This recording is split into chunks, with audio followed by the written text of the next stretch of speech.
We're back. What about nutrition? I'm Steve Casper. I've got David Gall, Mr. Nutrition here from O'Fallon Nutrition in beautiful O'Fallon, Missouri. It's a good weekend.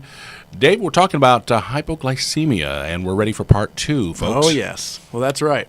And, Steve, it's fun here. We're sitting here taking a little bite of a snack. Yeah, I needed some, too. We're keeping our blood sugar levels stable, and we just took a little bite of a snack that had a balance of protein and carbohydrates, equal parts of both, with some fat. And the result of that is that our blood sugar goes up more slowly because the fat and the protein are digested slowly, and the blood sugar stays stable for a much longer period of time. It's almost like getting trickle charged. By the way, that's a good bar. Isn't it? I bet I can get it at O'Fallon Nutrition. Yeah, you can get this bar at O'Fallon Nutrition. They're called Zero Impact Bars. That's awesome. They're by a company named VPX, and the beauty is that they're balanced, and the ingredient quality is really high. They use things like sweet potatoes for the starch in there. Wow. So really a cool bar. So Zero Impact Bars, worth checking out. Sometimes I practically live off of them myself. Good stuff. I have had blood sugar problems, Steve, so this is very important to me. If my wife was here, she would have burst into laughter. It's not unusual for me to have low blood sugar and then to have an episode to get really tense or to almost panic or to freak out. And inevitably, anytime I do that, if I ask myself, okay, Dave, have you eaten enough today, or when was the last time you ate, or was the last thing you ate just a carbohydrate without fat or protein? Yep. Inevitably, the answer is yes. It's always usually my fault from some dumb habit of how I've eaten that resulted in me having unstable blood sugar, which is why I want to share this with everybody. Yep. So, we were talking about hypoglycemia, and in summary, we learned that when we eat carbohydrates by themselves, blood sugar goes up quickly, the pancreas releases insulin to bring the blood sugar down. Right. The blood sugar is stored either in our muscle cells if we're lucky, or it's stored as fat or cholesterol if we're not. And really, it's not a luck thing. It just has to do with whether or not you've exercised or already overeaten carbohydrates. If those cells are full, you're just going to make fat out of it.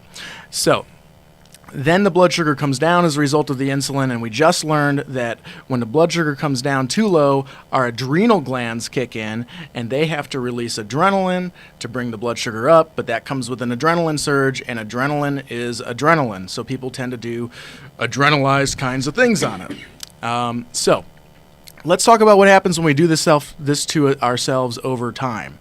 So many people do this to themselves a couple times a day.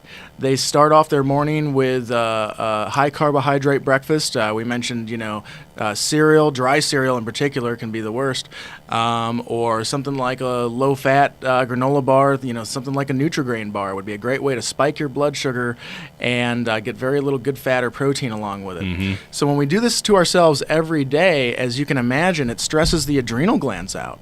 So one of the things that happens is the adrenals have to respond to this over time, and there's a concept known as adrenal exhaustion, which is where the adrenals basically are forced to overproduce their stress hormones, adrenaline and cortisol, and eventually they can't keep up production of those hormones. So in early stages of adrenal exhaustion, you're what they call tired but wired, which is where you're kind of exhausted, but your adrenals are making all these adrenal hormones, so you're kind of high-strung, even though you're fatigued under it. And in later stages of adrenal exhaustion, if you get this hypoglycemia over time, or if you're really stressed over a long period of time, in later stages, you just get super tired because the adrenals are so exhausted in stage 2 and 3 that they can't even make very much or adequate levels of cortisol and adrenaline anymore. And that's a rough situation to be in. The other thing that happens when we spike our blood sugar repeatedly over time and give ourselves these hypoglycemic events is that we develop insulin resistance. So over time, our body will actually cause there to be fewer insulin receptors in our cells if this happens all the time, because it's trying to not have to keep accepting sugar into those cells. They're becoming resistant to it. And so you've got weakening adrenals, and then you've got fewer receptors for the insulin, and then the cells themselves are just simply becoming resistant. And what that means is they no longer want to accept the sugar. Now, when this gets to its final stage, what happens is that basically the insulin can no longer do its job of getting the cells to accept the sugar, even if it's just trying to make fat out of the sugar. And what happens is then the blood sugar stays high, and that's what we call type 2 diabetes. Okay. Okay, so what we're getting at is generally type 2 diabetes, one of the big aspects of it is that if you spike your blood sugar repeatedly over time, you're going to become more and more what's known as insulin resistant, which means the cells don't want to accept the sugar, and eventually the blood sugar stays high, and that's what's known as type 2 diabetes. Just to give everybody an idea of the progression of this. And I'd point out, one of the books that I was looking at in preparation for today's show mentioned that statistically in the year 1900, the average American consumed 25 pounds of sugar a year, which was already a big increase from 20 or 30 years before 1900. Okay? In the year 2000, we're now up to 125 pounds of sugar a year. Oh, my goodness. So 25 pounds already sounded pretty high to me. Now we're up to 5 times as much. And is it any wonder that we have so much higher levels of diabetes and heart disease? And in subsequent shows, maybe a little today, we'll get into that connection. So there are, of course, things you can do to mitigate this. So it's probably already a little bit obvious, as I mentioned it before and in last week, but if you combine some good fats with protein with your carbohydrates, it's going to result in the whole mess of that in your stomach getting digested much more slowly, which means that the sugars are released from the food more slowly, and you end up having a more stabilized blood sugar situation.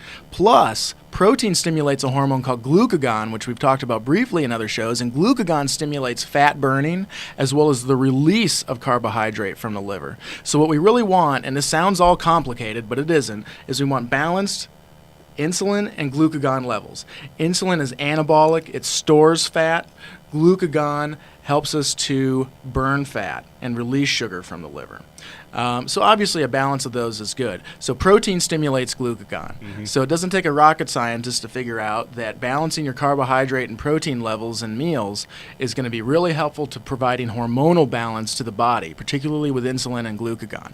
So I should, we do have a nutrition store here to support, and I should talk about some things that we sell that help improve all of this. Absolutely. A very fascinating subject. Definitely. So there are some nutrients that are critical to proper blood sugar metabolism. One of them is the mineral chromium, which everybody has heard about and isn't particularly the newest thing on the block these days, but it's incredibly important for stable blood sugar.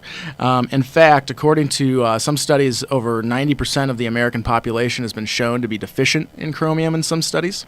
Since chromium is required to metabolize carbohydrates, that's a big problem because in America we're big carbohydrate eaters. And deficiency in chromium has been shown in studies to lead to insulin resistance, high triglycerides, and cholesterol. So chromium is very, very important. There are some multivitamins like True Balance by Now Foods, which has elevated levels of chromium. It's designed for people that might have blood sugar issues. And it also has some of the other key nutrients, such as zinc. Zinc is also stripped by sugar. So we don't think of zinc automatically when we think of blood sugar issues, but really we should, because eating excess carbohydrates strips it from our body, and it's required to metabolize the carbohydrates properly. There's also, of course, our friend the amino acid glutamine, which has come up so many times in the last few weeks, but that's the one, the amino acid, which is a protein particle in its own right, that can serve as emergency fuel for the brain. So, when we get these blood sugar crashes, the other connection is that then people immediately crave sugar or carbohydrate to bring their blood sugar up, which can then lead to another crash, more insulin resistance, and also contribute over time to the risk for diabetes type 2. Okay.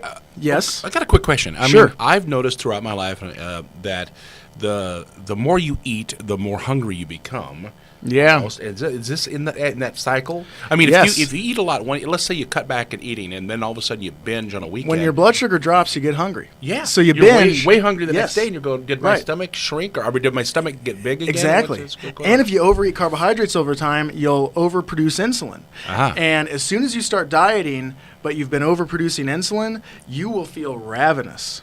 So as a result of the really high insulin levels, your body's used to so much carbohydrate. This is exactly how people get fat. It's exactly how people get fat. Yeah. This has affected me. That's, again, besides my mood, we have diabetics in the family, etc. I'm particularly sensitive to carbohydrates.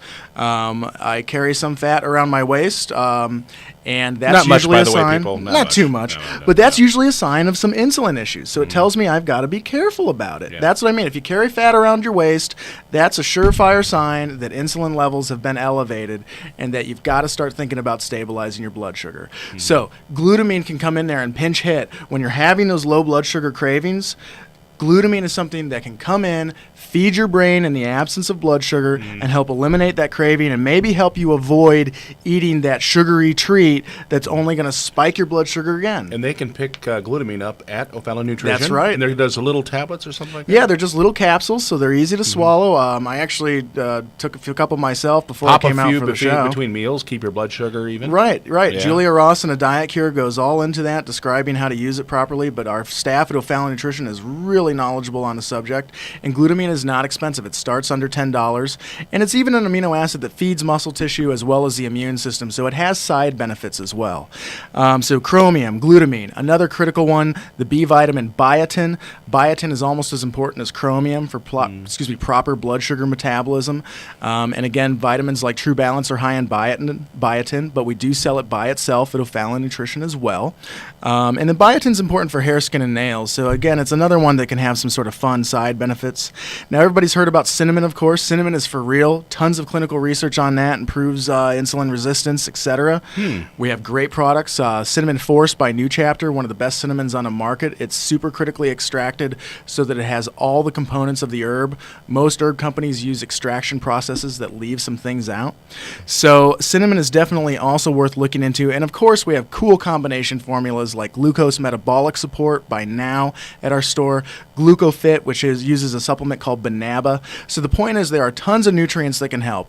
And in summary, you want to make sure that your diet is balanced, which means some protein and good fats, along with non-starchy vegetables, that's vegetables that aren't starches, and then a little bit of carbohydrate like beans or sweet potatoes.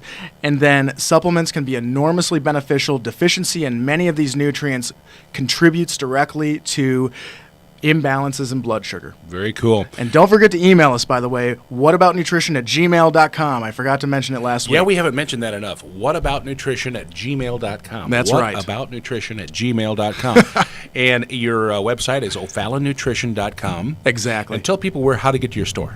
Hey, we are in O'Fallon. If everybody remembers where the old Shop and Save that recently closed is on Veterans Memorial Parkway, we're about 6 blocks west of K on Veterans Memorial Parkway in a strip mall with JJ's Restaurant in one corner and a 24-hour animal emergency vet in the other. We're in the middle under a blue awning. Awesome. It's O'Fallon Nutrition. This is David Gall. I'm Steve Casper. We'll see you next time for What About Nutrition on Westplex Radio. And have a great weekend. The rest of the weekend, everybody. Bye-bye.